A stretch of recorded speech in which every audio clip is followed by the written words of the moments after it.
Alhamdulillah, alhamdulillahi hamdan katsiran tayyiban mubarakan fih. Jazakillah khair. Kama yuhibbu rabbuna wa yarda. Wa ashhadu an la ilaha illallah wahdahu la syarika lah. Wa ashhadu anna Muhammadan abduhu wa rasuluh. Ya ayyuhalladzina amanu taqullaha haqqa tuqatih wa la tamutunna illa wa antum muslimun. Amma ba'du, fa inna asdaqal hadisi kitabullah wa khairal hadi hadi Muhammadin sallallahu alaihi wasallam wa syarral umuri muhdatsatuha wa kullu muhdatsatin bid'ah wa kullu bid'atin dhalalah wa kullu dhalalatin finnar. Ikhwan wa akhwati fillah, bapak-bapak, ibu-ibu, kaum muslimin dan muslimah, jamaah majelis taklim Masjid Ar-Rahmah yang semoga dirahmati oleh Allah Subhanahu wa taala. Kepada segenap pengurus yayasan dan takmir Masjid Ar-Rahmah yang semoga dimuliakan oleh Allah Subhanahu wa taala. Tidak ada kata yang patut kita ucapkan di pagi hari ini selain rasa syukur kita kepada Allah Subhanahu wa taala atas segala karunia nikmat yang telah Allah berikan kepada kita. Di antara kenikmatan-kenikmatan tersebut yang kita rasakan di pagi hari ini adalah nikmat sehat, nikmat diberikannya kita kemudahan dan kesempatan untuk talabul ilmi, menuntut ilmu di salah satu rumah Allah dari sekian banyak rumah-rumah Allah yang ada di muka bumi ini, yaitu Masjid Ar-Rahmah.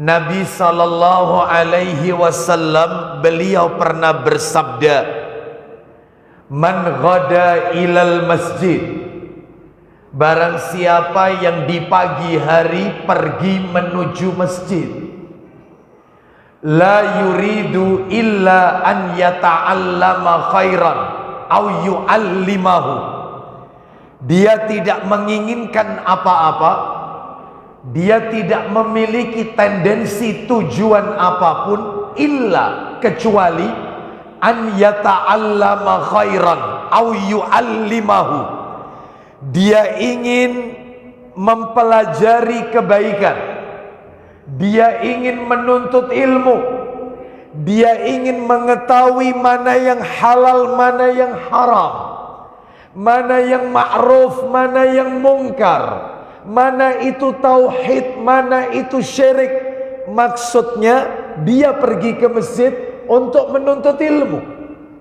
Au yu'allimahu, atau mungkin dia mengajarkan ilmu itu kepada orang lain, berarti ustadznya. Dua-duanya, kata Nabi, murid yang belajar dan yang mengajarkan ini, kana lahu ka ajrin hajjin tamman hajjatahu, maka dua-duanya mendapatkan ganjaran, mendapatkan pahala haji di mana hajinya sempurna, kata Nabi. Semoga kita semua mendapatkan pahala tersebut. Bapak ibu kaum muslimin dan muslimah rahimani wa rahimakumullah, tidak memperpanjang muqaddimah, kita akan lanjutkan pembahasan kita. Terakhir pertemuan kita adalah di bulan Maret, Bapak Ibu. Maret, Sabtu pekan yang ketiga. Sehingga 3 bulan kita libur. April, Mei, dan Juni. Maka kita lanjutkan pembahasan kita seperti yang kita sepakati. Kajian kita Sabtu pekan yang ketiga, materinya adalah membahas kitab yang ditulis oleh Syekh Abu Abdurrahman Sultan Ali hafizahullahu ta'ala. Kitab yang berjudul Salasuna Sababan Litanala Rahmatallahi Ta'ala, yang sudah diterjemahkan ke dalam bahasa Indonesia. 30 sebab agar dirahmati Allah Ta'ala. 30 perbuatan bisa mendatangkan rahmatnya Allah Azza wa Jalla.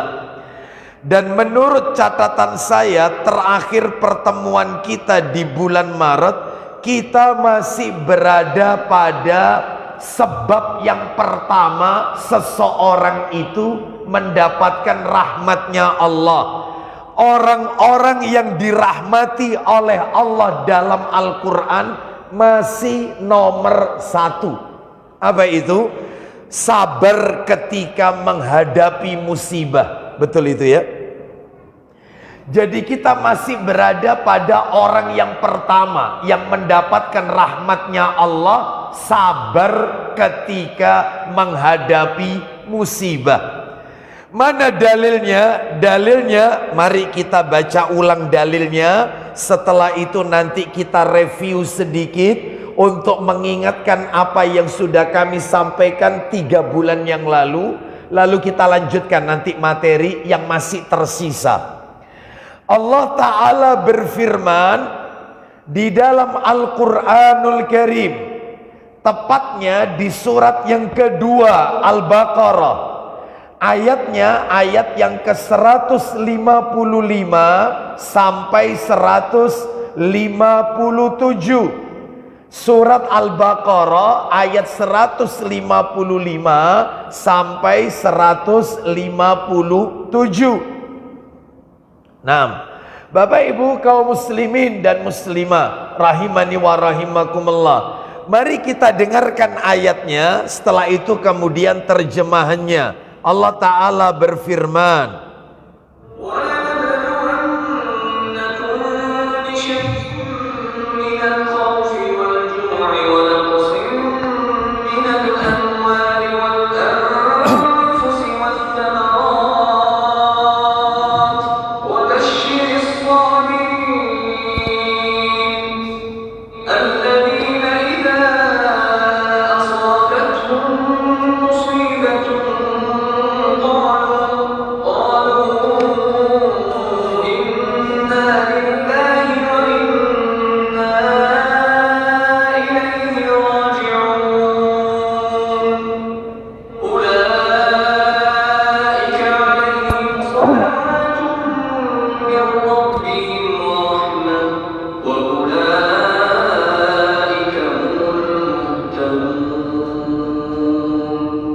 silakan terjemahnya. Dan sungguh akan kami berikan cobaan kepadamu dengan sedikit ketakutan, terus kelaparan, lalu kekurangan harta, terus jiwa dan buah-buahan. Maksudnya kekurangan jiwa, kehilangan orang yang kita cintai, dan kekurangan buah-buahan, gagal panen, dan seterusnya. Lanjut. Dan berikanlah berita gembira kepada orang-orang yang sabar. Baik, masuk kategori sabar. Lanjut, teruskan. Yaitu orang-orang yang apabila ditimpa musibah, mereka mengucapkan innalillahi wa inna ilaihi raji'un. Terakhir, mereka itulah yang mendapat keberkahan yang sempurna dan rahmat dari Rob mereka, dan mereka itulah orang-orang yang mendapat petunjuk. Perhatikan ayat yang terakhir Bapak Ibu sekalian. Mereka itulah yang mendapat solawat yang sempurna. Karena ayatnya berkata, ulaika alaihim salawatum min rabbihim wa rahmah. Mereka itulah orang-orang yang mendapatkan solawat yang sempurna dan rahmat dari Rabb mereka. Dan mereka itulah orang-orang yang mendapatkan petunjuk. Berarti orang-orang yang mendapatkan rahmatnya Allah yang pertama, orang-orang yang sabar ketika mendapatkan musibah.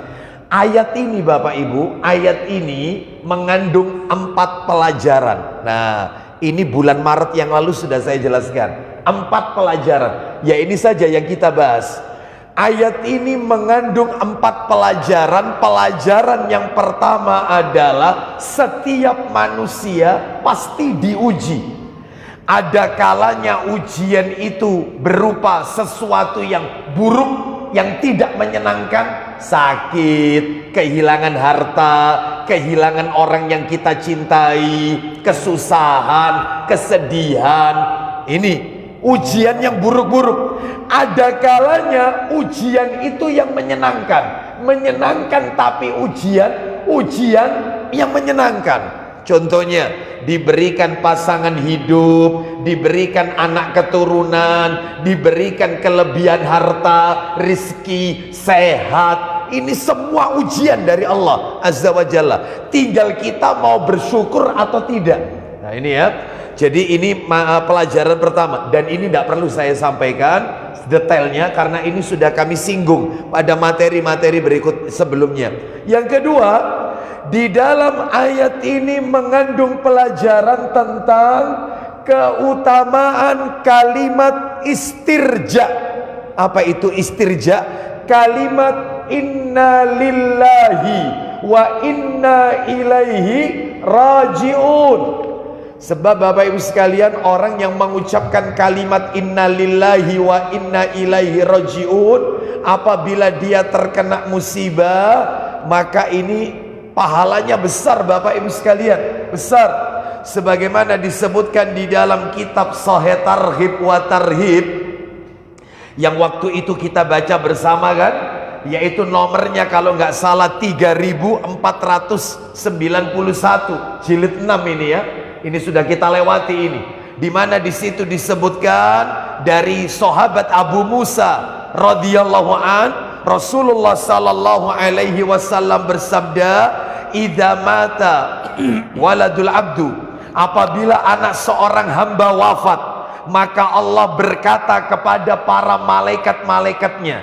Jadi kalau ada seseorang kehilangan buah hatinya, malaikat berkata, Allah berkata kepada para malaikat-malaikatnya, "Kalian telah mencabut ruh seorang anak hambaku." Para malaikat menjawab, "Na'am, iya." Terus Allah bertanya lagi, "Apa yang dikatakan oleh hambaku ketika dia kehilangan anaknya?" Malaikat menjawab, "Dia memujimu ya dengan mengucapkan inna lillahi wa inna ilaihi raji'un." Apa kata Allah Azza wa Jalla? "Buatkan, bangunkan satu rumah di surga untuk hambaku itu, dan berikan nama rumah itu Baitul Hamdi." Loh, jadi orang yang mengucapkan kalimat inna lillahi wa inna ilaihi raji'un itu mendapatkan rumah di surga, dan rumah itu diberi nama Baitul Hamdi, rumah pujian. Nah, ini berarti keutamaannya besar, dan masih banyak keutamaan yang lain, tidak perlu saya ulang lagi karena ini juga sudah saya sampaikan. Lah sekarang pelajaran yang nomor 3, nah ini yang belum kelar. Pelajaran yang ketiga dari ayat yang kita dengarkan tadi, ayat ini mengajarkan kepada kita tentang pentingnya sabar. Untuk materi sabar ini, khusus tentang sabar, saya bagi menjadi beberapa bagian Bapak Ibu sekalian. Kalau tidak salah saya bagi menjadi 3 bagian. Yang pertama, makna dan hakikat sabar. Itu sudah saya jelaskan. Apa sih hakikatnya sabar itu? Intinya Bapak Ibu, kalau mau disimpulkan ya, ini cuma mereview, mengingatkan kembali. orang itu dikategorikan sabar. Sabar itu definisinya cuma 3 macam, tidak lebih dari 3. Orang disebut sabar kalau melakukan 3-tiganya ini. Ya, 3. Sabar itu punya 3 ini. Yang pertama adalah sabar dalam melakukan amalan ketaatan kepada Allah Azza wa Jalla. Sabar dalam melakukan amalan ketaatan kepada Allah. Karena ketaatan yang dilakukan berulang-ulang terkadang bikin kita jenuh, bosan, seperti itu. Maka harus sabar menjalankan ibadah itu, harus sabar. Ya. Terus yang kedua, sabar dalam meninggalkan yang haram. Sabar, memang menggiurkan Bapak Ibu sekalian, menggiurkan. Ya, tetapi harus sabar, menahan diri. Sabar itu menahan diri dari melakukan perbuatan yang Allah haramkan. Tuh, sudah. Contoh, seseorang yang disuguhkan yaitu secari atau selembar kertas, yang isi daripada kertas itu adalah suap. Jelas, nominalnya jelas, miliaran ini, jelas, menggiurkan ini. Itu sekali dia tekan, selesai.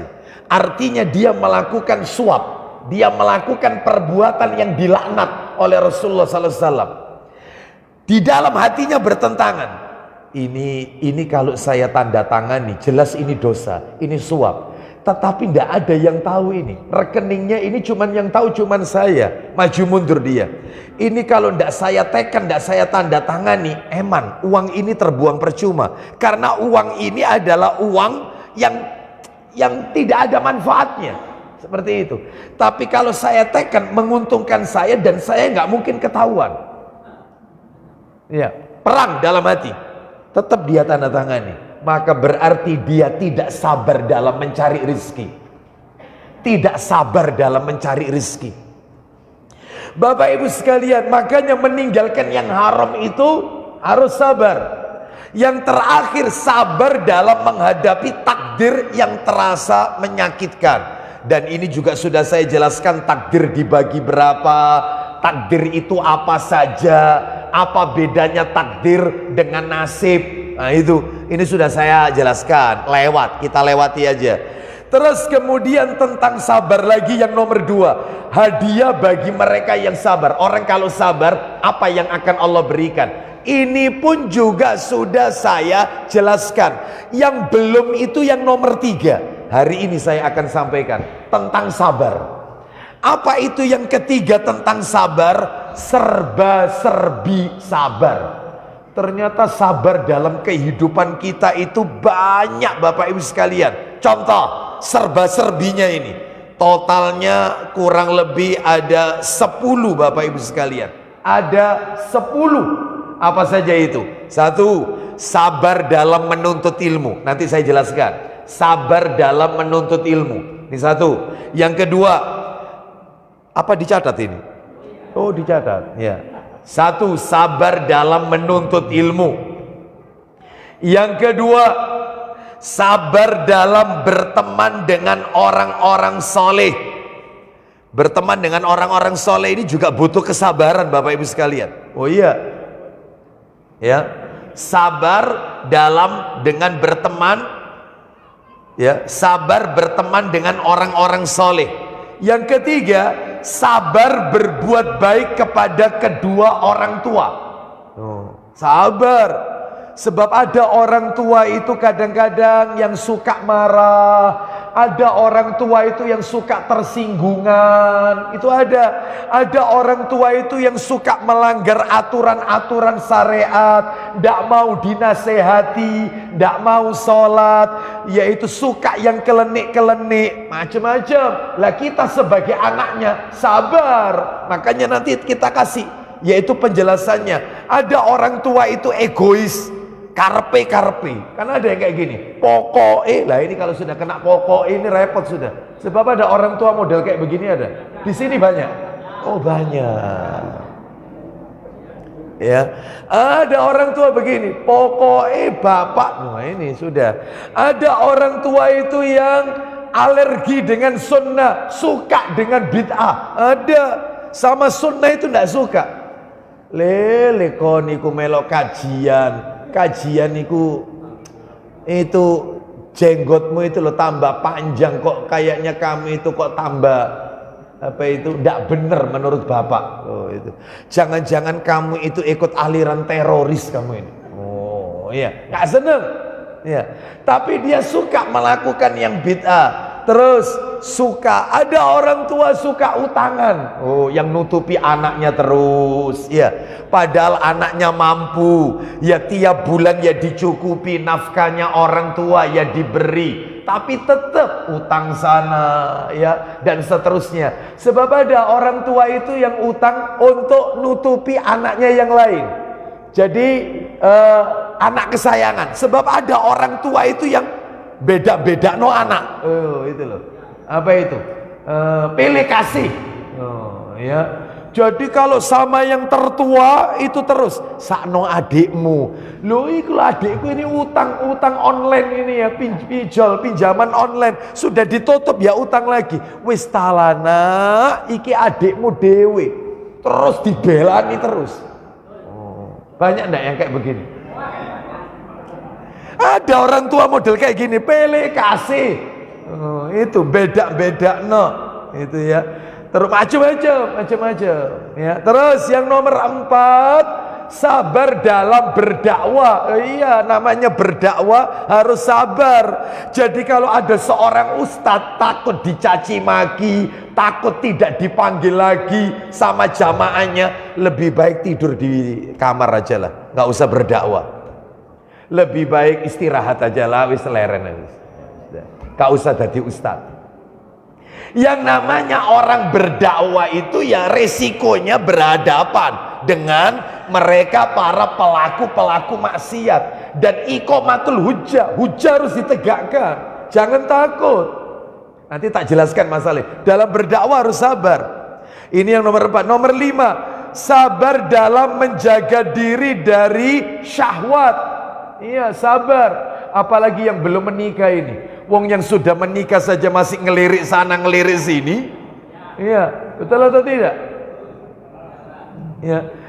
Apalagi yang belum menikah, maka dia harus sabar dalam menjaga pandangan mata.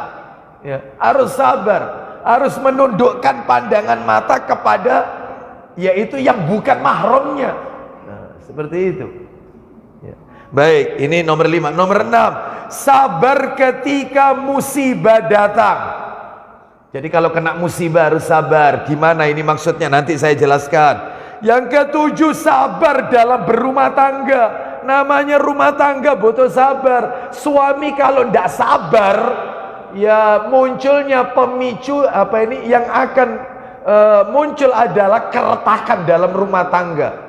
Makanya banyak pasangan suami istri itu berakhir di meja hijau alias talak, cerai gara-gara suaminya ndak sabar, istrinya ndak sabar. Mas Yaunu ya ini nikah wis pancet ngene tok. Gak kuat aku iki Mas melok kon. Gak sabar. Ya, suami juga begitu, mintanya itu perfect, mintanya sempurna. Gak oleh salah. Gak boleh keliru, harus sempurna. Ya nggak bisa lah. Namanya wanita, apalagi wanita. Wanita ini diciptakan tulang rusuk yang bengkok. Sehingga sepintar apapun wanita, setinggi apapun derajatnya wanita, cenderungnya itu mesti bengkok. Maka yang sabar didik mereka. Lah kalau nggak sabaran, dikit-dikit ya mesti murang-muring. Itu nggak sabar berarti. Ya, nggak sabar. Itu. Nah, jadi rumah tangga butuh sabar. Kalau tidak sabar, maka tidak akan pernah bahagia dunia akhirat. Terus yang ke-8, sabar dalam mendidik anak. Oh iya harus sabar. Sebab ada orang itu anak Ilian ini digepui. Ya, terus dipukul dikit-dikit main tangan. Ya, dikit-dikit marah. Ya, seperti itu.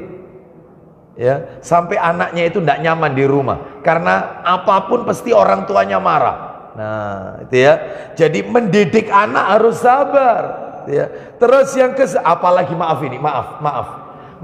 Kalau punya anak buah hati, anaknya berkebutuhan khusus. Waduh, harus sabar.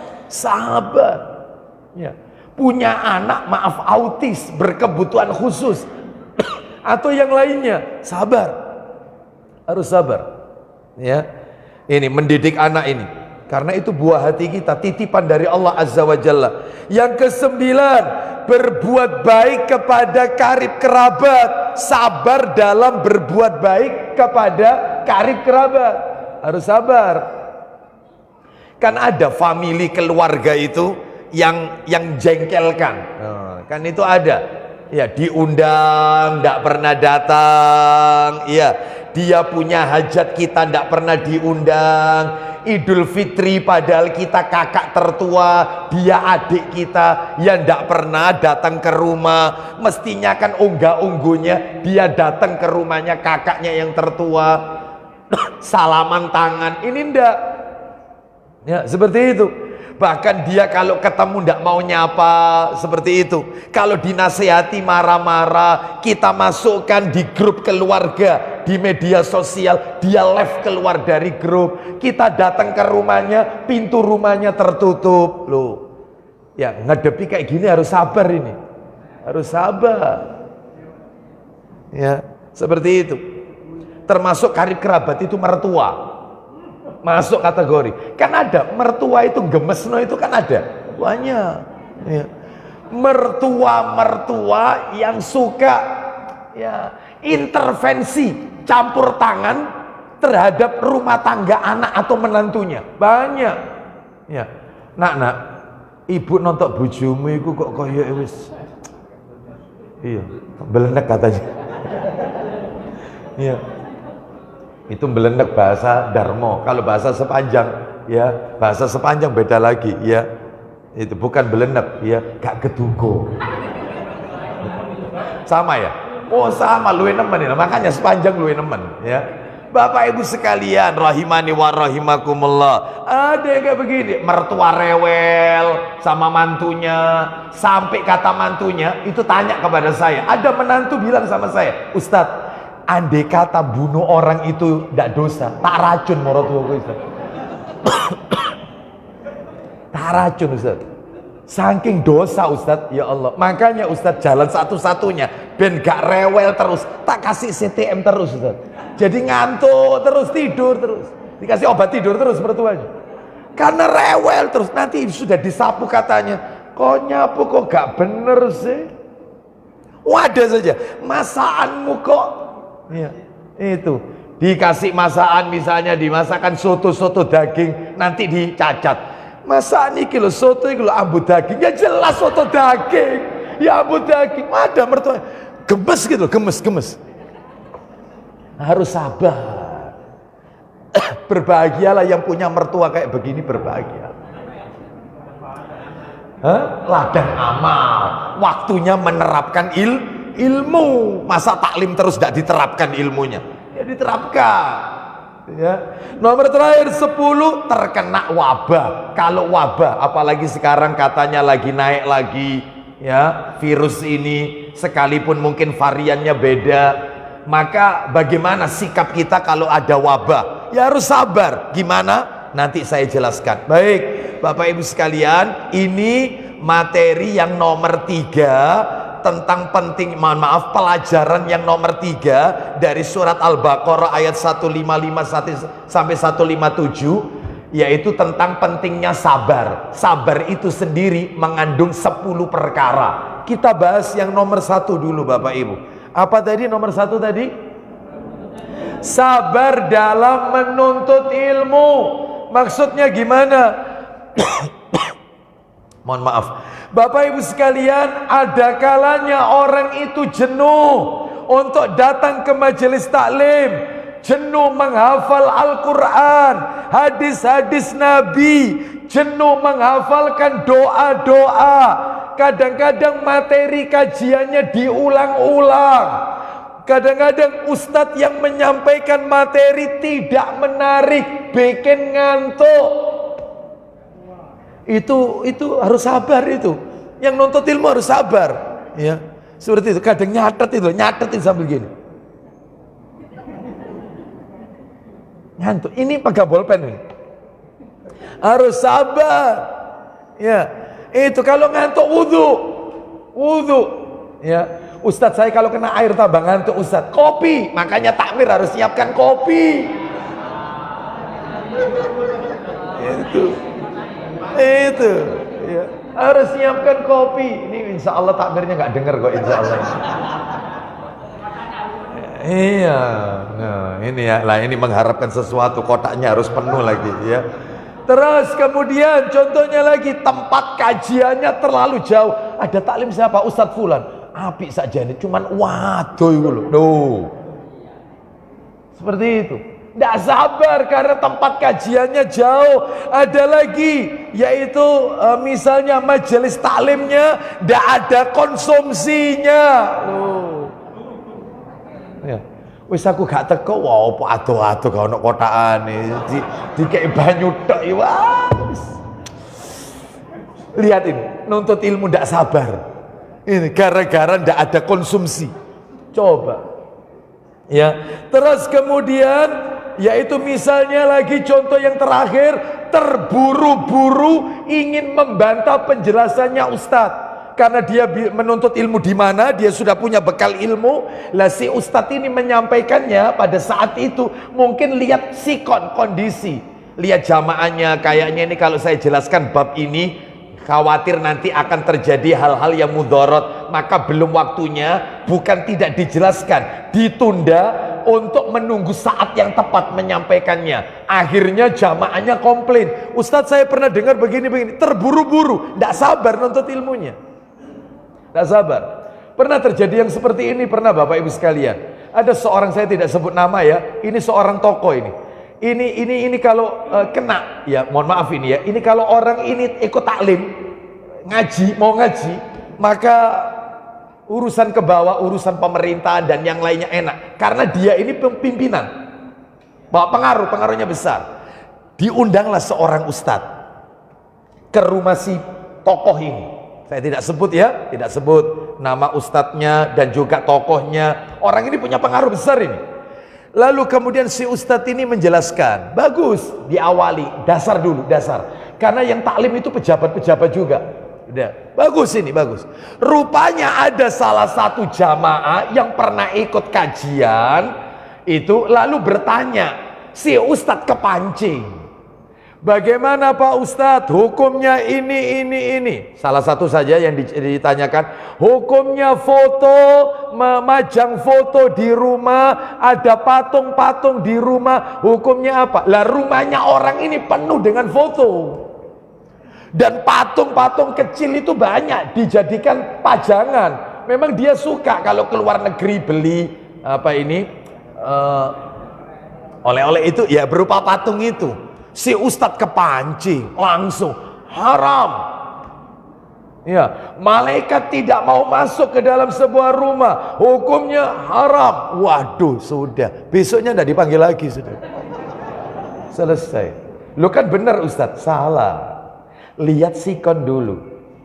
Anda nyampaikan bab apa? Babnya kan beda. Sampaikan, maaf pertanyaan Bapak tidak sesuai dengan materi yang saya sampaikan. Insya Allah di lain kesempatan saya akan jawab. Silakan bertanya sesuai dengan materi yang saya sampaikan. Mestinya itu. Lihat kondisi. Ya, Bapak Ibu sekalian. Nah inilah, nggak sabar. Yang tanya terutama nggak sabar. Oleh karena itu maka menuntut ilmu butuh sabar. Kenapa? Caranya gimana Ustadz? Supaya nuntut ilmu itu bisa sabar. Lah ini jawabannya untuk yang nomor 1. Nuntut ilmu supaya bisa sabar adalah yang pertama ini ya solusinya ini. Solusinya tanamkan dalam hati setiap kita. Saya ini Bapak Ibu penuntut ilmu, sama seperti panjenengan. Saya belajar, panjenengan belajar, sama-sama punya guru. Saya punya guru, panjenengan juga punya guru. Dan tidak boleh satu gurunya, harus banyak gurunya. Tidak boleh satu. Ibnu Katsir rahimahullah saja gurunya 200. Ibnu Katsir itu ada guru tafsir Quran, ada guru akidah, ada guru fikih, ada guru masalah, banyak. Panjenengan juga begitu. Jangan cuman punya yaitu satu guru, harus banyak. Tetapi banyak di sini nggak boleh ngawur. harus guru-guru tersebut berpatokan pada Quran dan Sunnah dengan pemahaman salafus soleh, para sahabat ridwanullah alaihim ajmain. Seperti itu, harus selektif. Jadi saya ulang ya, tanamkan dalam hati kita supaya nuntut ilmunya tidak jenuh itu loh. Harus sabar. Tanamkan dalam hati kita keutamaan tentang menuntut ilmu. Tanamkan dalam hati. Menuntut ilmu ini ganjarannya besar. Tanamkan terus dalam hati. Apa Ustadz keutamaannya nuntut ilmu? Oh banyak. Banyak. Di antaranya, coba Pak Didi atau Ustadz Abu Ezif, Sahih Muslimnya Ustadz. Ayo Sahih Muslimnya nomornya 2322. Tanamkan dalam hati, nuntut ilmu itu ganjarannya besar. Jadi kalau panjenengan terus diingat-ingat terus, maka panjenengan tidak akan bosan taklim, nuntut ilmu. Meskipun jauh diparani, didatangi. Kenapa? Fadilahnya besar soalnya. Ya, seperti itu. Coba Sahih Muslim nomor 2322, 2322. Itu nomor asli, itu nomor cetakan terjemahan. Kalau nomor aslinya 2699. 2699 itu nomor asli. Ya, yang kita baca terjemahannya saja 2322. Ayo dibaca Pak Didi. Ya, siapa Pak Didi? Silakan.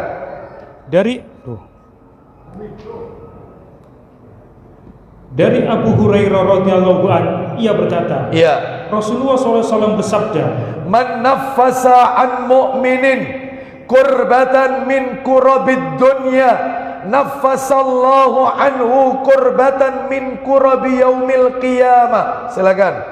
Siapa yang menolong menghilangkan kesusahan orang mukmin, terus Allah Ta'ala menghilangkan pula kesusahannya di hari kiamat kelak. Siapa yang menolong orang mukmin, kesusahan orang mukmin, maka Allah akan memberikan pertolongan kepadanya nanti di hari kiamat. Belum poinnya, belum poin menuntut ilmu ini, belum poin. Lanjut, teruskan. Siapa yang membantu, memudahkan orang yang dalam kesulitan, terus Allah memudahkannya pula di dunia dan akhirat. Masya Allah. Terakhir, dan Allah senantiasa menolong hambanya selama hamba itu mau menolong saudaranya. Sekarang poinnya tentang menuntut ilmu. Silakan. Siapa berusaha mencari ilmu, wa man salaka tariqan yaltamisu fihi ilman sahalallahu lahu bihi tariqan ilal jannah. Ulang lagi dikit Pak Didi. Siapa berusaha mencari ilmu seperti yang Bapak Ibu lakukan pagi hari ini. Lanjut. Allah memudahkan baginya jalan ke surga. Tolong diingat-ingat itu. Menuntut ilmu itu jalan ke surga. Mudah-mudahan kita termasuk di dalamnya. Itu nomor satu. Makanya orang kalau ditanamkan dalam hati seperti ini, tidak akan bosan nuntut ilmu. Ini jalan saya ke surga. Ya, Ustadz, kenapa kok tidak dikatakan sholat? Kenapa Nabi kok tidak mengatakan man salaka tariqan yaltamisu fihi sholatan? Kenapa kok bukan fihi zakatan? Kenapa kok bukan fihi sodakotan? Kenapa bukan sholat, bukan zakat, bukan sodako? Kenapa kok ilmu? Karena ternyata kata para alim ulama, jalan pintas yang mendekatkan orang dengan surga tidak lain dan tidak bukan taklim, nuntut ilmu. Pak, Bu, mohon maaf ini, mohon maaf. Mana mungkin orang itu bisa sholat dengan sempurna kalau tidak tahu ilmunya. Dia harus tahu bagaimana cara takbiratul ihram yang benar, bagaimana sedekap yang benar. Ini ada ilmunya. Makanya taklim, semuanya pakai ilmu. Wong orang nikah saja pakai ilmu. Orang nikah tidak punya ilmu, ya berantakan rumah tangga. Orang haji harus ada ilmunya. Bagaimana tawaf yang benar, bagaimana sa'i yang benar, bagaimana lempar jumrah yang benar. Semua pakai ilmu. Makanya penting nuntut ilmu ini, pahalanya besar, jalan ke surga. No, satu, lanjut Pak Didi. Lanjut lagi. Teruskan. Bila suatu kaum berkumpul di salah satu rumah Allah, yaitu masjid. Nah, ini seperti yang panjenengan lakukan, Bapak Ibu lakukan ini. Kumpul di masjid, di rumah Allah. Lanjut. Lalu mereka membaca kitabullah. Mereka membaca kitabullah, yatluna kitaballahi wa yatadarasunahu bainahum. Silakan. Dan mempelajarinya sesama mereka. Mereka pelajari isi Quran, apa yang akan Allah berikan? Illa nazalat alaihim as-sakinah. Silakan. Diturunkan kepada mereka ketenangan. Stop. Yang pertama diurut dulu, jalan ke surga. Nomor dua, Allah turunkan ketenangan hatinya, batinnya tenang. Orang nuntut ilmu itu tidak mudah was-was. Lihat, orang nuntut ilmu tidak akan mudah was-was. Orang was-was itu suka was-was, terutama dalam masalah ibadah, itu gara-gara dia tidak menuntut ilmu. Contoh, sholat aja, sholat. Ketika sujud was-was dalam hatinya, seperti sesuatu ada yang keluar, maaf, dari bagian belakang kita, dubur kita, dalam hati kita. Ya Allah, ini batal apa tidak? Batal, ragu-ragu. Tapi orang kalau nuntut ilmu enak, nggak perlu ragu dia, karena berdasarkan hadis Nabi. Apa kata Nabi? Selama engkau tidak terkena dua hal ini, maka sholatmu teruskan, nggak usah dibatalkan. Apa itu? Satu, tidak mendengar suara. Yang kedua, tidak ada bau. Selesai. Sehingga kita ketika sujud kok seperti sesuatu keluar dari belakang kita, maka nggak ada bau, nggak ada suara. Terus tuntut ilmu, ini nggak ada suara tapi bau, ya terbata. Malah lebih parah itu biasanya, ya. Itu ya. Ini ada suaranya biar, ya, tapi nggak bau, tetap bata. Enak kan? Ibu-ibu terutama yang pakai busana panjang-panjang sampai terkadang menyentuh tanah, ternyata ada genangan air, ujung kainnya kena air, mulai was-was. Iki banyu najis apa duduk ya, tak gawe sholat iso apa ndak? Ya apa ya? Gampang. Orang kalau nuntut ilmu, apa katanya Nabi? Suruh jalan di tempat yang kering. Sebab tempat kering itu sebagai penyucinya. Nggak perlu ke kamar mandi toilet terus diucek, nggak usah, jalan aja. Itu yang akan menjadi penyuci, silakan dipakai sholat. Lu enak kan? Orang kalau nuntut ilmu nggak mudah was-was, hatinya tenang. Itu benar, itu sakinah tadi. Terus berikutnya, lanjut Pak Didi. Orang kalau nuntut ilmu di masjid dan diselubungi mereka dengan rahmat. Loh, Allah turunkan rahmat. Mudah-mudahan kita semua mendapatkan rahmatnya Allah Azza wa Jalla. Orang nuntut ilmu itu Allah turunkan rahmat. Nggak cukup di situ. Lanjut. Mereka dikerumuni oleh para malaikat. Semua malaikat turun, dikerumuni malaikat-malaikat rahmat. Loh, besar. Makanya orang kalau tahu dalil ini, insya Allah tidak bosan nuntut ilmu. Meskipun jauh, tetap datang. Karena ini fadilahnya. Terus lanjut. Dan Allah menyebut-nyebut dengan bangga kepada orang-orang yang di dekatnya. Bapak Ibu mohon maaf, orang yang taklim itu satu persatu orang itu disebut oleh Allah. Allah loh yang menyebut. Memang kita nggak tahu Bapak Ibu, ini perkara gaib. Allah menyebut nama kita di hadapan para malaikat-malaikatnya. Si fulan, itu di hadapan malaikat. Dipuji oleh Allah. Orang nuntut ilmu itu dipuji, mendapatkan apresiasi tertinggi dari Allah Azza wa Jalla. Makanya rugi orang tidak taklim itu rugi. Meskipun turu saat ngantuk. Ya ini ya jangan. Ya itu masa sudah ngotot gini masih ngantuk. Ya, yo nemen. Itu ya janganlah ya. Kopi. Yang penting kopinya takmir. Yang penting takmir menyediakan kopi kan gitu ya. Supaya tidak ngantuk kan gitu ya. Insya Allah ya baik. Bapak Ibu itu jangan menyusahkan takmir. Bapak Ibu datang ke masjid ini bawa kopi, taruh di depan untuk jamaah. Masya Allah. Seperti itu ya, seperti di Madinah itu. Kalau sudah waktunya Senin Kamis ada waktu berbuka. Di sana mesti Senin Kamis itu ada berbuka. Itu kita datang ke masjid, masuk masjid, kita sudah disusul oleh pemuda-pemuda memang kulit-kulit hitam. Itu kita ditarik, makan di tempat saya. Ma'an. Nah, futur ma'an. Buka puasa sama saya. Ayo, dipegang tangan kita, didudukkan. Disiapkan ada yogurt, ada zam-zam, ada kurma, ada buah-buahan, ada roti. Lengkap. Sediakan. Siapa ini? Bukan dari masjid, dari orang-orang kaya di sana yang ingin memfasilitasi jamaah. Panjenengan bulan depan harus gitu. Fasilitasi jamaah. Ya. Jangan membebani masjid. Bawa kue. Untuk siapa? Untuk semua jamaah. Ibu-ibu satunya. Jadi banyak kue. Nikmat. Ngaji doa rahmah jajannya akeh. Nah ini kan repot. Ini gara-gara jajan. Jangan berarti niatnya sudah salah gitu loh.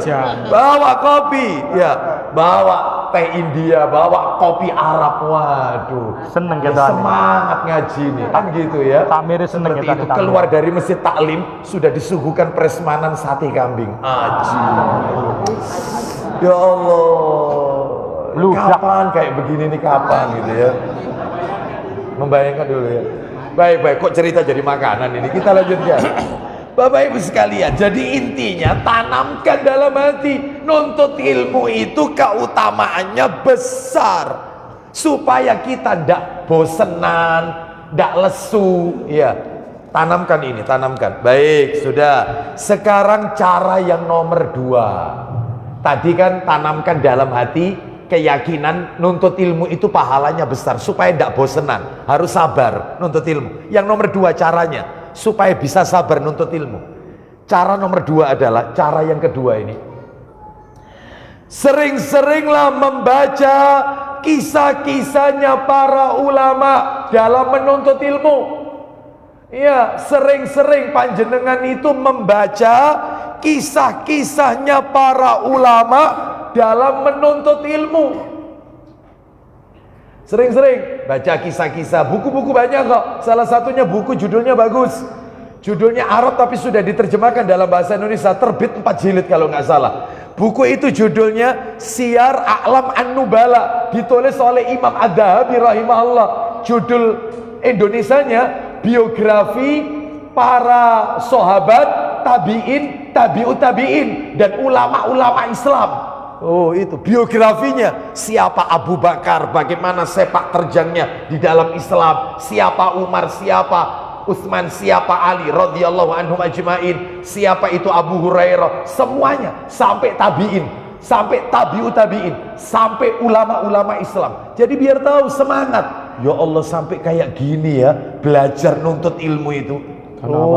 Contoh ini, contoh. Tak kasih contoh ya, kisah ini. Yaitu disebutkan Abu Darda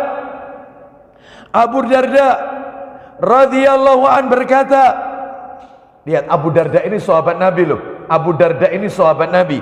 Dia berkata, seandainya saya mendapatkan satu ayat dari Al-Quran yang tidak saya pahami, dan tidak ada seorang pun yang bisa mengajarkannya kecuali mereka yang ada di luar kota Mekah, yang perjalanannya yaitu 5 malam, niscaya aku akan menjumpainya.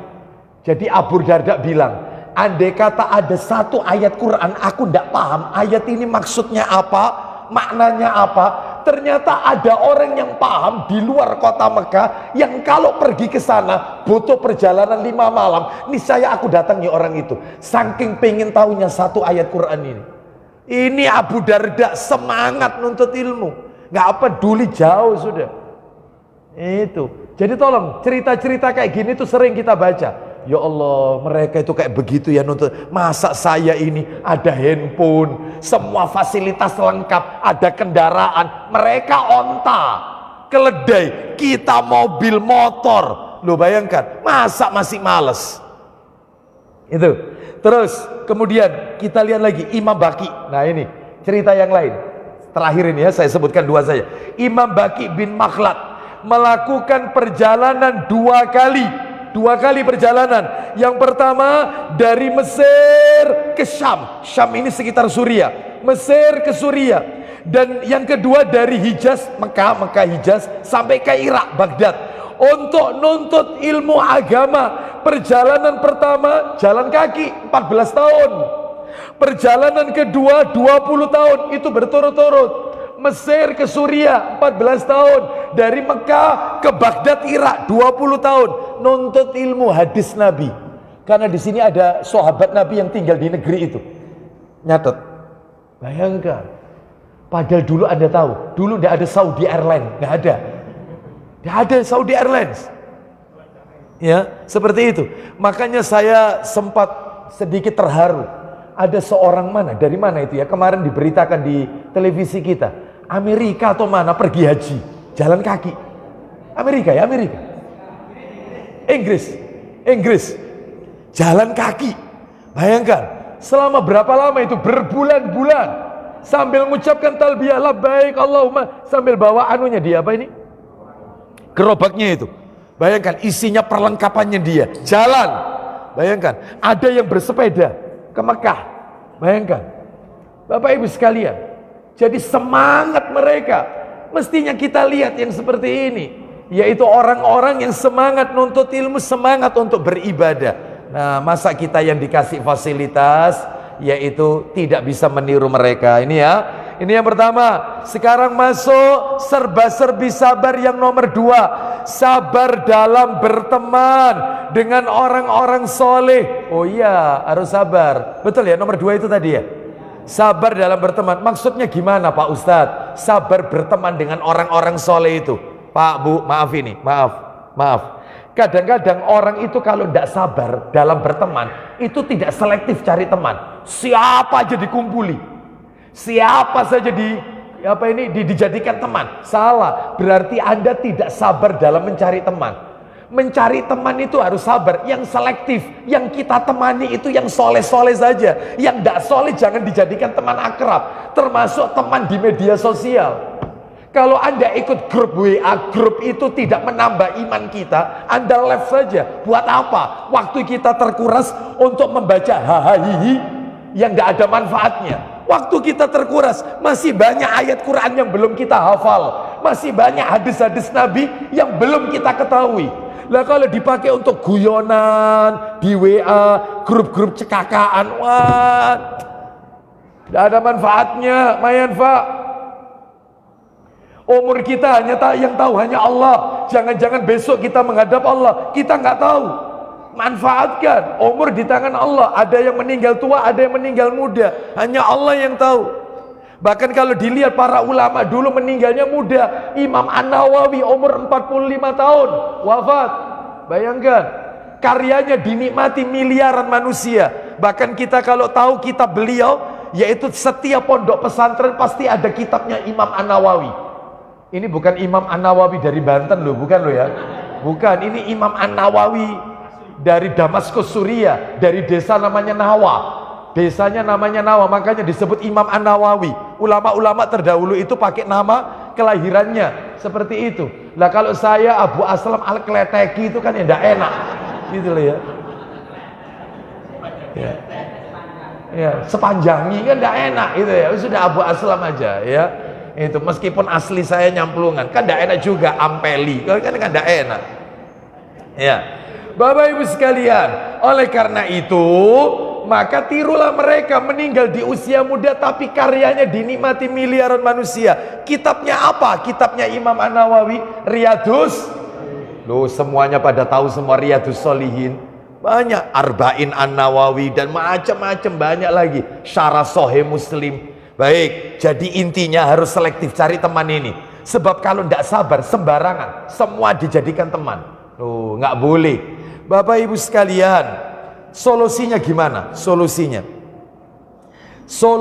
supaya kita itu bisa sabar, yaitu dalam berteman. Itu solusinya bagaimana? Solusinya adalah 2 solusinya. 1, yang pertama ini, alhamdulillah, seorang muslim hendaknya harus memilah-milah mencari teman. Dalam mencari teman harus dipilah-pilah, selektif, pilih-pilih, harus pilih-pilih. Bapak Ibu tahu, tak tunjukkan ayatnya, orang itu harus pilih-pilih kalau mencari teman. Tidak sedikit ayat dalam Al-Quran, mereka itu menyesal ketika di hari kiamat gara-gara dia salah mencari teman.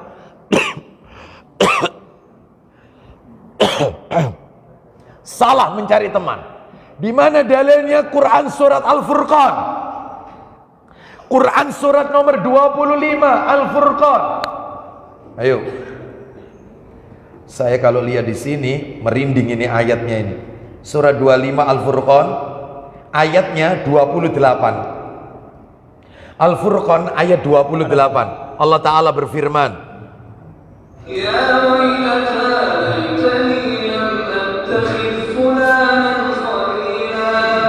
silakan.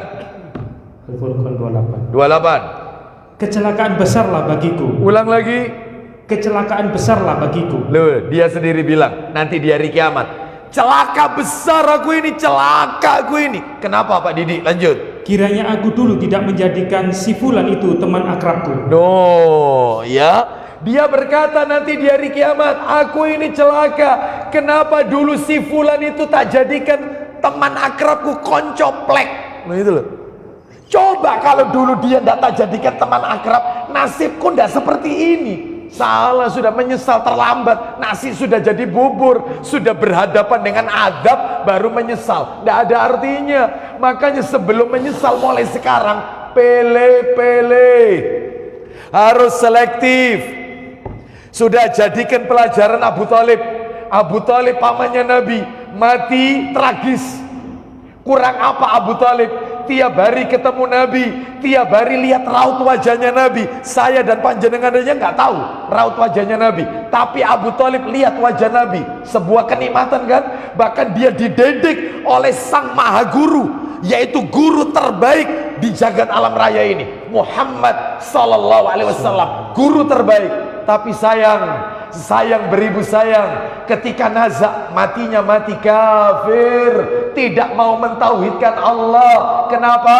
Karena ketika Nabi membisikkan kalimat tauhid kepada Abu Thalib, ya ammi qul la ilaha illallah kalimatan asyhadu laka biha indallah. Wahai paman, ucapkan la ilaha illallah, aku menjadi saksi bagi paman. Nanti di hari kiamat aku yang akan bela paman. Apa katanya Abu Jahal yang waktu itu hadir saat Abu Thalib sakaratul maut? Abu Jahal dan Abdullah bin Abi Umayyah Al-Mughirah, dua tokoh gembong pentolan orang-orang kafir Quraisy. Mereka mengatakan, ya Abu Thalib, atarghabu an millati Abdul Muttalib. Hai Abu Thalib, apakah kamu benci dengan ajarannya Abdul Muttalib, kakeknya Nabi? Loh, memang apa ajarannya? Nyembah berhala, paganisme. Sampai akhirnya apa katanya Abu Thalib? Lihat, Abu Thalib mengatakan, laula antu ayyirani Quraisyun yaquluna innama hamalahu ala dhalikal jaza la aqrartu biha ainaka. Katanya Abu Thalib, seandainya orang-orang Quraisy itu tidak menghina aku Muhammad, andai kata aku ucapkan kalimat itu, aku tidak diusir, tidak dihina, tidak dijelek-jelekan oleh orang-orang Quraisy, niscaya akan aku ucapkan apa yang kau ajarkan kepadaku itu. Ternyata dia ini takut dicaci maki, takut dihina, salah cari teman. Konconya Abu Jahal, matinya tragis, kafir. Hitungan detik itu sebenarnya. Dia nggak mau mengucapkan kalimat la ilaha illallah. Hati-hati. Kurang apa Bapak Ibu sekalian? Kurang apa tokoh komunis Indonesia Aidit? Seringkali saya sampaikan, nama aslinya kan Ahmad Aidit, bukan DN Aidit. DN Aidit itu setelah dia ikut, yaitu komunis. DN Dwipa Nusantara Aidit, aslinya namanya Ahmad Aidit, anaknya kiai, lulusan pondok pesantren, hafal Quran, tapi malah membakar Quran dan menyembelih orang Islam. Kenapa? Karena temennya punya pemahaman Marxisme, komunis, sehingga katut sama temennya. Hati-hati, harus selektif. Termasuk teman ini, taklim ini, ngajiin, harus selektif. Tidak sembarangan duduk ini.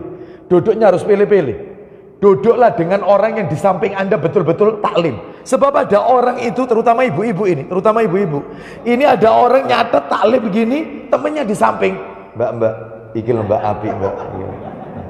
Wingi nduk sopi ku regane anu, Mbak. Iki gratis ongkir iki, Mbak. Ini yang nyatet. Oh iya. Nyatet lagi. Nggak lama bilang lagi, sing iki Mbak, wingi ku anu ada gini. Kalau ketemu sama orang yang begini, tolong yang taklim ucapkan, a'udzubillahi minasyaitonirrajim. Betul, setan kan ada dua. Dalam Al-Quran surat Al-An'am ada setan dari kalangan manusia, ada setan dari kalangan jin. Surat Al-An'am ayat 112 itu, setan dari manusia dan setan dari kalangan jin. Lah ini setan manusia menghalang-halangi orang untuk taklim. Orang ini tidak serius, tidak konsen taklimnya. Hati-hati duduk kayak begini ini. Seperti itu. Ya. Jadi tidak sembarangan Pak. Nuntut ilmu ini Pak, ada aturan mainnya Bapak Ibu sekalian. Jadi harus selektif, cari teman harus selektif ya, yang suka ngajak kita ngetaklim, ngaji ya, seperti itu. Baik, ini solusi pertama ya. Solusi yang lain coba dibuka. Oh, kitabnya tidak ada ya, lupa saya. Abu Dawud coba yang di download aja. Ada Abu Dawud nomor 4833 4833 Abu Dawud. Nabi bersabda, ar-rajulu ala dini khalilih falyandur ahadukum man yukhalil. Silakan. Dari Abu Hurairah. Naam, silakan. Dari Abu Hurairah radhiyallahu anhu bahwa Nabi SAW bersabda. Apa isi sabdanya? Agama seseorang itu cenderung mengikuti agama temannya. Loh, agama seseorang cenderung mengikuti agama temannya. Terus, oleh karena itu, setiap orang dari kalian hendaknya melihat atau memperhatikan siapa yang dia bergauli. loh, lihatlah dengan siapa dia berteman. Ada orang tua ketemu sama saya.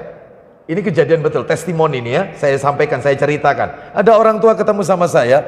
Orang tua ini yaitu kira-kira 5 atau 6 bulan sebelumnya dia minta tolong saya untuk nikahkan anaknya. Begitu ketemu 6 bulan setelahnya, setelah acara 6 bulan ketemu di sebuah acara pernikahan. Assalamualaikum. Waalaikumsalam. Ustadz masih ingat saya? Iya, saya masih ingat. Ya, saya kan yang panjenengan undang. Ya, yang Ustadz datang pernikahan anak saya, tak minta khutbah nikah. Oh iya. Gimana Pak putrinya? Gimana sudah hamil putrinya? Ustadz, saya ini orang tuanya yang menikahkan anak saya sendiri kan Ustadz? Iya. Dan saya juga orang tuanya yang meminta anak saya untuk cerai dengan suaminya. Loh, astagfirullah. Loh, berarti cerai 3 bulan tak Ustadz? Mumpung belum anak saya ini hamil Ustadz, sudah tak suruh cerai. Saya orang tuanya yang minta. Loh, kenapa Pak? Kenapa? Saya ini baru tahunya itu anak saya cerita. Jadi bulan pertama pernikahan anak saya sudah curiga, tapi dianggap mungkin ya anulah. Bulan kedua sampai bulan apa Pak curiganya? 1 Ustadz enggak sholat Ustadz. 1 enggak sholat. Yang kedua kalau disebutkan nama sahabat Nabi yaitu Abu Bakar, Umar, itu enggak mau terima dia. Marah dia. Apalagi kalau bahas Aisyah. Anak saya sudah mulai curiga. Ini loh suamiku ini kok begini ya, sama sahabat Nabi kok anu. Akhirnya tak selidiki Ustadz, ternyata ketemu Ustadz, teman-temannya itu orang Syiah semua Ustadz. Sehingga daripada nanti anak saya hamil, punya anak tambah ndak karu-karuan, wes cerai sudah, cerai. Wes. Insya Allah dapat jodohnya yang terbaik sudah. Cerai, saya sendiri yang nyuruh. Coba. Ya pemahamannya Syiah, karena dia tidak suka dengan sahabat Nabi, mengkultuskan Ali, menjelek-jelekkan Aisyah radhiyallahu anhuma. Loh, coba. Makanya kalau cari jodoh itu jangan ditanya bagaimana. Memang betul bibit bebet bobot, iyalah keluarganya, betul. Tapi lihat dulu, diselidiki. Laki-laki ini berteman dengan siapa dia? Sehari-harinya itu dengan siapa berteman? Diselidiki. Seperti itu.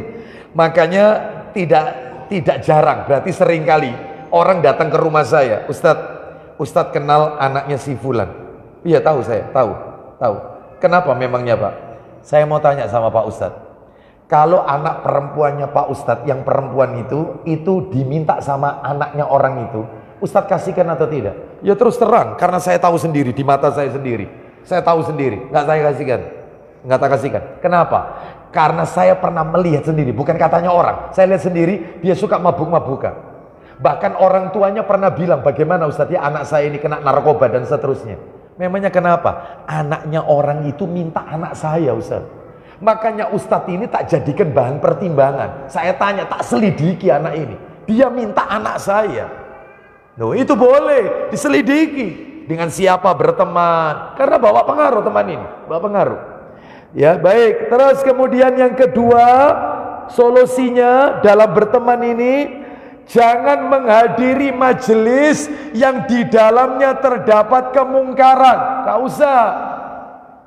Gak usah datang Bapak Ibu sekalian, gak usah datang di dalam majelis yang di dalamnya ustadznya ngaco, ustadznya ceramahnya ngacau.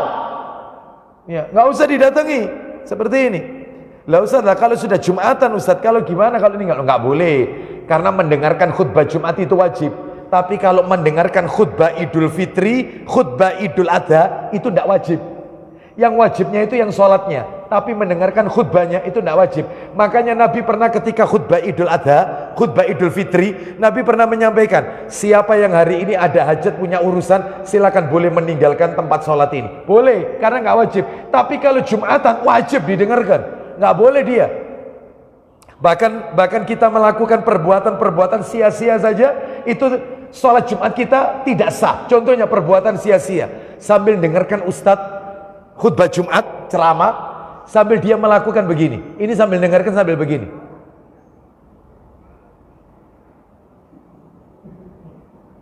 Tapi sambil dengarkan ini. Ini sia-sia Jumatannya. Gak dicatat pahala. Dia harus tenang. Ustaz lah, terus kayak gitu gak boleh, terus bagaimana yang kayak begini? Betul, aman dulu. Sia-sia.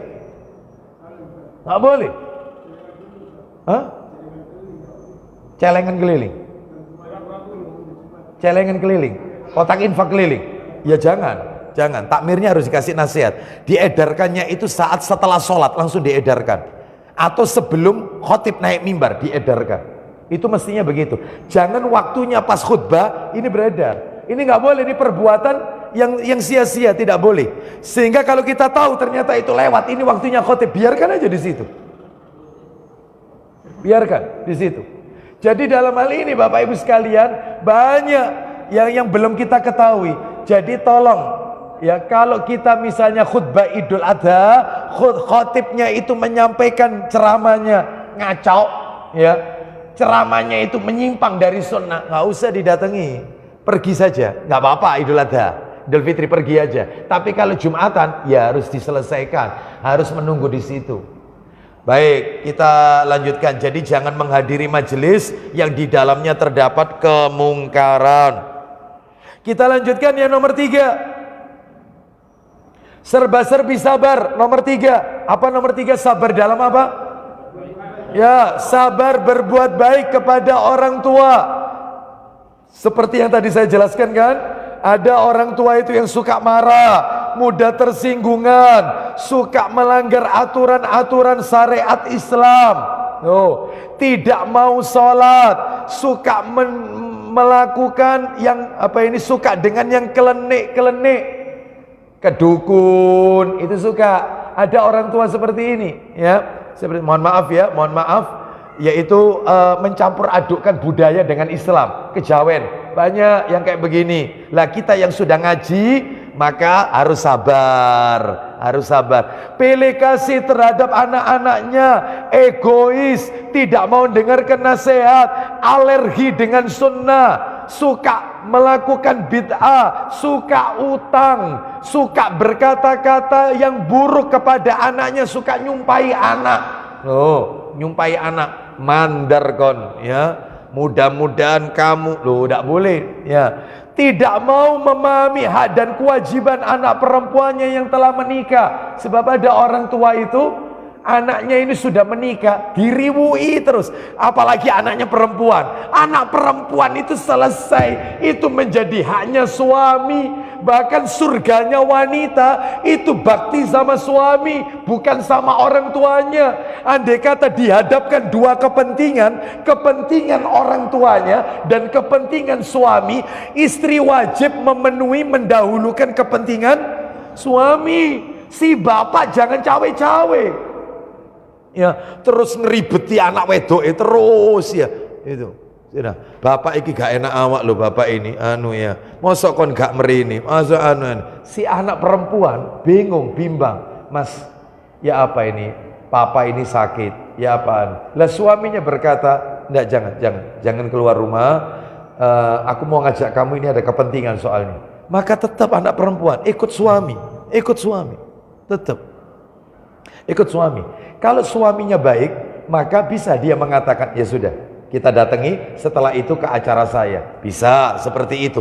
Tapi kalau suaminya ini misalnya mau kenceng-kencengan, nggak bisa di rumah. Selesai, sami'na. Iya, selesai. Tidak dosa, enggak, justru dia dapat pahala perempuan itu. Itu seperti itu Bapak Ibu sekalian. Oleh karena itu kan ada orang tua itu yang tidak paham kalau anaknya ini sudah dinikahi oleh laki-laki itu mesti diriwui terus. Nah bapak ingin mbok transfer, lah aku oleh duit teko ndi Pak? KB iki ya teko dari suamiku. Wis ta lah kon bojomu kok cek medite sih. Ngeriwui, mesti ngeriwui. Nggak boleh, ada orang tua model kayak begini ini ada. Maka yang sabar jadi anak yang sabar. Lah solusinya Ustadz kalau punya orang tua kayak begini, solusinya banyak dalilnya. Di antaranya, ayo dibuka surat nomor 17 Al-Isra ayatnya 23 dan 24. Surat 17 Al-Isra 23 dan 24. Al-Isra 23 dan 24 Allah Ta'ala berfirman,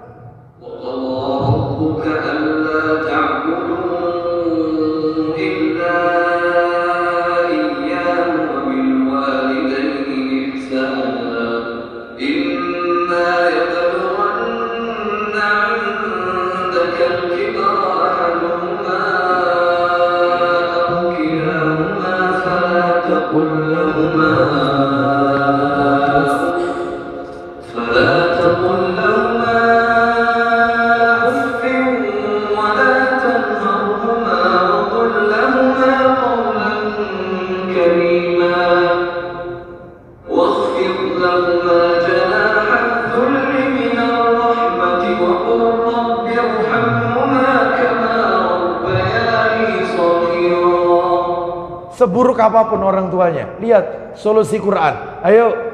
Dan Rabbmu telah memerintahkan supaya kamu jangan menyembah selain Dia. Terus. Dan hendaklah kamu berbuat baik pada ibu bapakmu dengan sebaik-baiknya. Stop.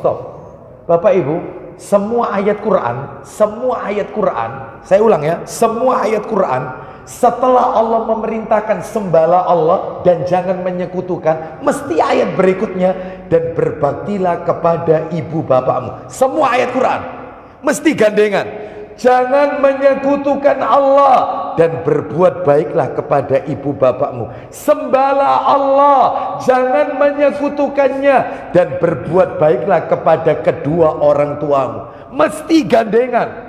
Makanya sampai-sampai Nabi mengatakan ridallah fi ridal walid wa sukhtullah fi sukhtil walid. Ridhonya Allah digandengkan, tergantung ridhonya orang tua. Murka Allah itu tergantung murka orang tua. Allah ada di langit, orang tua ada di bumi. Allah zat yang ada di langit seakan-akan menggandengkan dengan orang tua, sehingga dalam hal ini kedudukan orang tua ini tinggi Pak Bu, tinggi. Sehingga meskipun gemes meskipun jengkelkan anaknya, mengecewakan hati anaknya, sakit anaknya, punya orang tua seperti ini, sampai-sampai ada anak itu tidak sabar, ya lapo sih Pak, biar aku iki kon lahirno iki lapo lu, tidak sabar berarti. Ya, kenapa saya ini dulu itu kok lahir dari rahimnya ibu itu kenapa? Loh itu seperti itu. Sampai kayak begitu. Kenapa saya harus punya orang tua kayak begini? Tidak sabar soalnya. Maka sikap seorang anak, lanjut Pak Didi, teruskan. Jika salah seorang di antara keduanya atau kedua-duanya sampai berumur lanjut dalam pemeliharaanmu. Loh, berumur lanjut, usianya lanjut, sudah sepuh, yang sabar ngerawat orang tua. Sebab ada anak itu tidak sabar membersihkan kotorannya orang tua, mempersi orang tua karena kencing terus. Ada anak itu jijik dengan kotoran orang tua, dia lupa kalau dulu kotorannya yang membersihkan itu orang tuanya. Sampai kadang-kadang ada seorang anak, wis mati ya mari Pak, Bu, wis mati ya mari, wis gak sanggup aku rasanya, gak sanggup, wis tak celukno babysitter mari, gak sanggup aku. Lu ada yang kayak gini, gak sabar. Yang sabar itu ladang amal kita. Mana taklimnya, hasil taklimmu itu loh, mana? Katanya disuruh berbakti, ya ini mana hasilnya, mana? Terapkan. Itu waktunya mengamalkan ilmu, bukan nyatet tok, bukan sekedar klaim, tapi harus dibuktikan. Harus sabar ngerawat orang tua, kotoran di mana-mana terus pikun, lupa sama anaknya, makan kejajar anaknya bersihan. Bu nek mangan iku mesti bersihan ya. Iki mari tapel. Yang sabar, ibunya pasti gelok, ya Allah nak. Kon biyen mangan iku kececeran yo ibu sing berseni nak. Orang tua itu tidak minta apa-apa, Pak, Bu. Tidak minta apa-apa. Lihat kita senang, dia senang. Tolong kata-katanya tolong. Lihat apa kata Allah. Pak Didik lanjutkan. Kalau sudah usia lanjut, teruskan. Maka sekali-kali janganlah kamu mengatakan kepada keduanya perkataan Nggak boleh. Saja nggak boleh. Apalagi yang lebih dari itu. Ya, ngomel, menggerutu, sambatannya. Gak sanggup bagus di melok imamah iki, akhirnya diikutkan keluarganya saudara yang lain. Ya, pon gelem tak di melok imamah. Ya Allah. Ya. Salah, kata-kata itu salah. Ada orang bilang, Ustadz orang tua saya itu ikut saya. Salah, tolong diralat. Bukan orang tua ikut Anda. Memang betul yang beli rumah itu Anda. Tetapi maaf, Anda bisa lancar rezekinya karena doa orang tua. Yang benar Ustadz, yaitu Anda ikut orang tua. Anda ikut, apalagi anak laki-laki. Seperti itu kok bisa dia mengatakan orang tua itu tak ajak Ustadz ikut saya. Allahu Akbar, kayak apa saja ikut saya. Ngomongnya sudah salah. Terus lanjut. Dan janganlah kamu membentak. Loh, membentak itu tidak boleh. Ya, membentak itu tidak boleh. Ya, seperti itu. Ya. Terus lanjut, teruskan. Dan ucapkanlah kepada mereka perkataan yang mulia. Nah, perkataan yang mulia. Iya, maklum sudah tua, sering pipis di mana-mana. Belum dia sudah ke kamar mandi, belum nyampe kamar mandi, sudah air kencingnya, sudah sabar. Harus sabar. Jangan diomeli. Ya. Ning iki ya apa iki? Najis kabeh iki. Ya. Dan seterusnya. Ya Allah, ada nggak anak-anak kayak begini? Banyak. Banyak ya, banyak yang sabar karena dia dulu merawat kita non-stop Pak, 24 jam. Dia tidak tidur Pak. Ketika tengah malam kita nangis, digendong sama dia.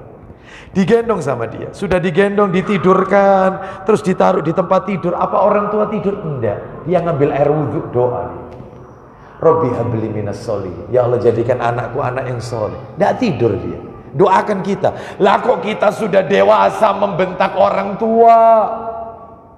Ya, seperti itu. Gelo Pak. Ya kasihan. Terus lanjut. Dan rendahkanlah dirimu terhadap mereka berdua dengan penuh kesayangan. Nah, sayang. Terus. Dan ucapkanlah, wahai Rabbku. Ini doanya. Rabbi firli. Kasihanilah mereka keduanya. Warhamhuma. Terus. Sebagaimana mereka berdua telah mendidik aku waktu kecil. Loh, meskipun jengkel kan, siapapun dia itu orang tua kita. Ya, baik. Terus mana lagi ini? Kita lihat lagi dalil satu lagi. Coba dibuka Sahih Targhib jilid 5. Sahih Targhib jilid 5. Nomornya 2488. Iya. Jilid 5 apa jilid 4 itu ya? 2004. Oh iya, jilid 5 betul. 2488. Ayo, silakan. Silakan. 2488. Dari Anas. Ya, dari Anas, silakan.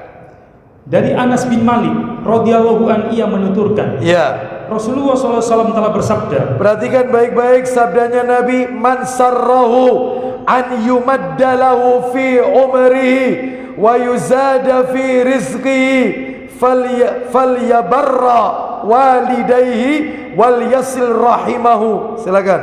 Barang siapa yang ingin agar dipanjangkan umurnya. Loh, siapa yang pengen umurnya dipanjangkan, ajalnya ditunda oleh Allah. Terus. Dan ditambah rizkinya ditambah oleh Allah. Lanjut. Maka hendaklah ia berbuat baik kepada kedua orang tuanya. Terus. Dan menjalin hubungan kerabatnya. Silaturahim. Baik sama orang tua dan jalin silaturahim kaum kerabat yang lain. Tuh, itu supaya Allah panjangkan umur kita. Ya, kalau kita dapat ridho dari orang tua, masya Allah, tiap lantunan doa-doanya itu kita aminkan, masya Allah. Ya, baik. Itulah kalau sudah tidak punya orang tua Ustadz, maka doakan tetap. Baktinya anak, doakan. Orang tua saya ini non muslim Ustadz, sedangkan saya ini alhamdulillah mu'alaf masuk Islam. Lah terus gimana bakti saya? Sudah tidak ada. Tidak boleh didoakan ampunan dan rahmat. Wong orang tuanya bukan muslim. Kecuali kalau orang tuanya masih hidup, boleh didoakan hidayah, didoakan sehat, boleh. Yang tidak boleh itu didoakan ampunan dan rahmat. Wallahu a'lam wa bishawab. Tambahkan lagi dalil, tambahkan lagi dalil. Sahih targhib wa tarhib. Ya, yaitu nomor 2499, 2499. Sahih targhib wa tarhib 2499. Ayo. Dari Abu Hurairah radhiyallahu an, ia menuturkan, Ya.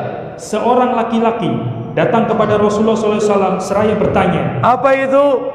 Ya Rasulullah, Ya Rasulullah, man ahaqqun nasi bi husni sahabati. Silakan. siapa yang paling berhak saya perlakukan dengan sebaik-baiknya? Terus. Beliau menjawab, ibumu. Ibumu. Terus. Kemudian ia berkata, kemudian siapa? Summa man? Qala. Ia menjawab, ibumu. Ibumu. 2 kali berarti. Terus. Ia berkata, kemudian siapa? Lanjut. Beliau menjawab, ibumu. 3 kali berarti ibumu. Terakhir. Orang itu berkata, kemudian siapa? Abuka. Beliau menjawab, ayahmu. Ayahmu. Ibumu, ibumu, ibumu. 3:1. Bapakmu sekali, ibumu disebut 3 kali. Kenapa ibu disebut 3 kali? Karena dia yang melahirkan, atau kita berada dalam kandungannya, ya. Yang kedua dia melahirkan, yang kedua menyusui, ya, seperti itu. Jadi karena dia yang mengandung, dia yang melahirkan, dan yang ketiga dia yang menyusui. Mengandung, melahirkan, menyusui. 3-tiganya ini nggak mungkin bisa dilakukan oleh para lelaki, nggak mungkin. Hanya ibu. Makanya ibumu, ibumu, ibumu. Karena dia mengandung, melahirkanmu, dan menyusuimu. Loh, kok ada seorang anak itu tega nuntut ibunya di pengadilan gara-gara warisan?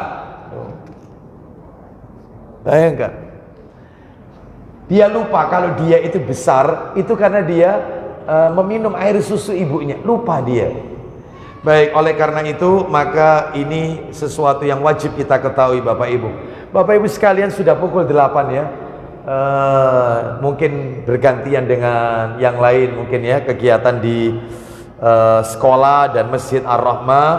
Kita cukupkan sampai di sini. Tolong nanti catatannya dibawa, kajian bulan depan kita masuk yang nomor 4 dalam berdakwah. Wallahu a'lam wa bishawab. Ya, demikian. Ada yang mau bertanya?